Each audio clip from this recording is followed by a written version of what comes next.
असं म्हणतात की कुत्रा सुमारे 10,000 वर्षांपूर्वी माणसाळला, पण त्याच्यात अजूनही त्याच्या रानटी पूर्वजांची सहज प्रवृत्ती शिल्लक आहे. आणि आपण बघा, आपल्याला अर्थशास्त्राचा फक्त 20 ते 50 वर्षांचा अनुभव आहे, आणि आपल्याला त्या अर्थव्यवस्थेत सामावून जाण्याची घाई झाली आहे, आणि तीही न ठेचकाळता. ज्या विषयावर भावना आणि वास्तव यांचा परस्पर विरोधी प्रभाव पडतो तिथे प्रश्न उद्भवतातच.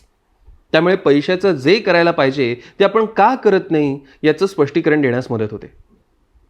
परत एकदा सांगतो की आपण सगळेजण पैसा अत्यंत वाईट पद्धतीनं हाताळतो. कारण या खेळात नाही म्हटलं तरी आपण नवखेच आहोत.